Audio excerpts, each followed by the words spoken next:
Hello मेरे छात्रों, मित्रों और विद्यार्थियों। अब हम एक नए चैप्टर की तरफ बढ़ते हैं जिसका नाम है blood transfusion. Introduction. Blood transfusion एक व्यक्ति डोनर से दूसरे व्यक्ति रेसिपिएंट के ब्लड स्ट्रीम में ब्लड या ब्लड कंपोनेंट्स को ट्रांसफर करने की प्रोसेस है। ट्रांसफ्यूजन एक लाइफ सेविंग प्रोसीजर के रूप में किया जाता है ताकि ब्लीडिंग खून बहने की वजह से कम हुए ब्लड सेल्स या ब्लड प्रोडक्ट्स को रिप्लेस किया जा सके। Conditions when blood transfusion is necessary. नीचे दी गई कंडीशंस में ब्लड ट्रांसफ्यूजन बेहद जरूरी होता है। 1. अनीमिया। 2. हेमरेज, भारी मात्रा में खून बहना। 3. ट्रॉमा, गहरी चोट। 4. बर्न्स, जल जाना। 5. Surgery, operation. प्रिकॉशंस। किसी पेशेंट को ब्लड चढ़ाने से पहले और चढ़ाने के दौरान कुछ खास सावधानियां प्रिकॉशंस बरतनी चाहिए। Precautions to be taken before the transfusion of blood.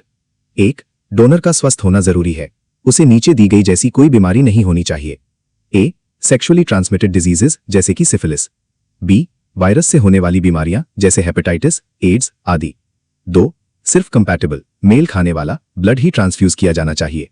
3. Matching और क्रॉस मैचिंग दोनों ही किए जाने चाहिए। 4. RH कंपैटिबिलिटी की पुष्टि कंफर्म होनी चाहिए। Precautions to be taken while transfusing blood. 1. Transfusing के लिए इस्तेमाल होने वाला apparatus स्टेराइल, कीटाणु मुक्त होना चाहिए। 2. ट्रांसफ्यूज किए जाने वाले ब्लड का टेम्परेचर शरीर के टेम्परेचर के बराबर होना चाहिए। 3. ब्लड का ट्रांसफ्यूजन धीरे होना चाहिए। शरीर में ब्लड का अचानक और तेजी से इन्फ्यूजन हार्ट पर बोझ बढ़ा देता है जिससे कई कॉम्प्लिकेशंस हो सकती हैं। अरे मुझे चक्कर आने लग गया अब। Hazards of blood transfusion. Blood transfusion के खतरे हैजर्ड्स 4 तरह के होते हैं। 1. मिसमैच्ड इनकम्पैटिबल ब्लड ट्रांसफ्यूजन की वजह से होने वाले रिएक्शंस, ट्रांसफ्यूजन रिएक्शंस। 2. मैसिव बहुत ज्यादा मात्रा में ब्लड ट्रांसफ्यूजन की वजह से होने वाले रिएक्शंस। 3. ब्लड ट्रांसफ्यूजन के दौरान फॉल्टी टेक्निक्स, गलत तरीकों की वजह से होने वाले रिएक्शंस। 4. इन्फेक्शंस का फैलना, transmission. Reactions due to mismatched blood transfusion, transfusion reactions. ABO incompatibility और RH इनकम्पैटिबिलिटी की वजह से होने वाले ट्रांसफ्यूजन रिएक्शंस को चैप्टर 21 में समझाया गया है। Reactions due to massive blood transfusion. Massive transfusion का मतलब है पेशेंट के अपने ब्लड वॉल्यूम के बराबर या उससे ज्यादा ब्लड का ट्रांसफ्यूजन करना। इससे नीचे दी गई प्रॉब्लम्स हो सकती हैं।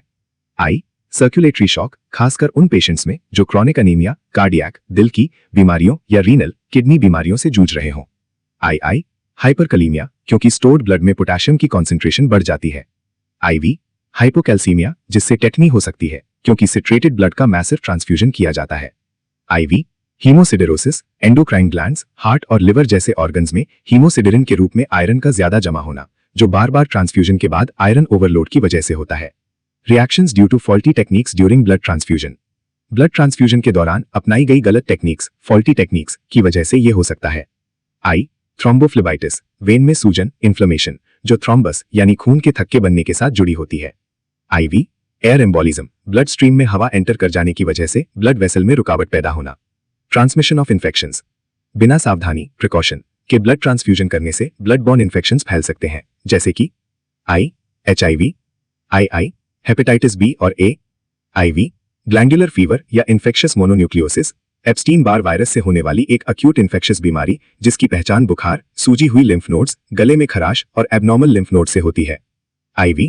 हर्पीज, वायरल बीमारी जिसमें स्किन या मेम्ब्रेन्स पर छोटे ब्लिस्टर जैसे दाने निकल आते हैं। IV. Bacterial infections. Blood substitutes, पूरे ब्लड, होल ब्लड की जगह शरीर में चढ़ाए जाने वाले फ्लूइड्स को ब्लड सब्स्टिट्यूट्स के रूप में जाना जाता है। आमतौर पर इस्तेमाल होने वाले ब्लड सब्स्टिट्यूट्स ये हैं। 1. Human plasma. 2. 0.9% sodium chloride solution, saline और 5% ग्लूकोज। 3. कोलॉइड्स जैसे गम अकेशिया, इसिंग्लास, एल्ब्यूमिन और animal gelatin. Exchange transfusion. Exchange transfusion एक ऐसी प्रोसीजर है जिसमें पेशेंट के पूरे ब्लड को निकाल दिया जाता है और उसे डोनर के फ्रेश ब्लड या प्लाज्मा से बदल दिया जाता है। इसे रिप्लेसमेंट ट्रांसफ्यूजन के रूप में भी जाना जाता है। ये एक महत्वपूर्ण लाइफ सेविंग प्रोसीजर है जो severe jaundice, sickle cell anaemia और एरिथ्रोब्लास्टोसिस फिटालिस जैसी कंडीशंस में की जाती है। प्रोसीजर। इस प्रोसीजर में स्टेजेस में अफेक्टेड ब्लड को निकालना और रिप्लेस करना दोनों शामिल होते हैं। एक्सचेंज ट्रांसफ्यूजन कुछ मिनट की ड्यूरेशन के छोटे साइकिल्स में इस तरह किया जाता है। 1. अफेक्टेड पर्सन का ब्लड धीरे धीरे 5 से 20 मिलीलीटर की छोटी मात्रा में बाहर निकाला जाता है, जो व्यक्ति की उम्र, साइज और कंडीशन की सिवियरिटी पर डिपेंड करता है। 2. इतनी ही मात्रा में फ्रेश और पहले से गर्म किया हुआ प्री वार्म्ड ब्लड या प्लाज्मा इंट्रावीनस कैथेटर के जरिए शरीर में चढ़ाया जाता है। ये कुछ मिनट तक किया जाता है। 3. कैथेटर को उसकी जगह पर ही छोड़ दिया जाता है और कुछ घंटों के बाद ट्रांसफ्यूजन फिर से दोहराया जाता है। 4. ये प्रोसीजर तब तक जारी रहती है जब तक कि पूरा ब्लड या पहले से तय किया गया प्री डिटर्मिन्ड वॉल्यूम एक्सचेंज ना हो जाए। Conditions which need exchange transfusion. 1. नवजात शिशु की haemolytic disease erythroblastosis fetalis. 2. Severe sickle cell anaemia. 3. Severe polycythaemia जिसमें सेलाइन, प्लाज्मा या एल्ब्यूमिन से रिप्लेसमेंट किया जाता है। 4. कुछ खास ड्रग्स की टॉक्सिसिटी, जहरीला असर। खाने में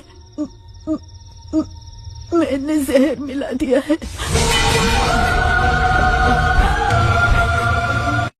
5. नवजात बच्चों में सिवियर जॉन्डिस जो अल्ट्रावायलेट लाइट थेरेपी से ठीक नहीं होता। आमतौर पर नियोनेटल जॉन्डिस का इलाज अल्ट्रावायलेट रेज के एक्सपोजर से किया जाता है। ये रेज बिलीरुबिन को तोड़ देती हैं जिसे लिवर द्वारा बाहर निकाल दिया जाता है। Autologous blood transfusion. Autologous blood transfusion patient के अपने ही ब्लड को इकट्ठा, कलेक्ट करने और फिर से चढ़ाने, री-इन्फ्यूज की प्रोसेस है। इसे सेल्फ ब्लड डोनेशन भी कहा जाता है। ब्लड का वो पुराना कन्वेंशनल ट्रांसफ्यूजन जो पेशेंट के अलावा दूसरे व्यक्तियों से कलेक्ट किया जाता है उसे एलोजेनिक या हेट्रोलॉगस ब्लड ट्रांसफ्यूजन कहते हैं। ऑटोलॉगस ब्लड ट्रांसफ्यूजन का इस्तेमाल पहले से तय प्लान्ड सर्जिकल प्रोसीजर्स के लिए किया जाता है। पेशेंट का ब्लड पहले ही निकालकर स्टोर कर लिया जाता है। बाद में अगर सर्जरी के दौरान जरूरत पड़े तो इसे ट्रांसफ्यूज कर दिया जाता है।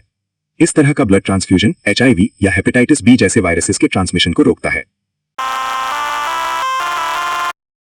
Buy myself another bottle, I don't even check the price. Black jacket on me, looking cute, make sure she looking twice. I don't even wanna go out.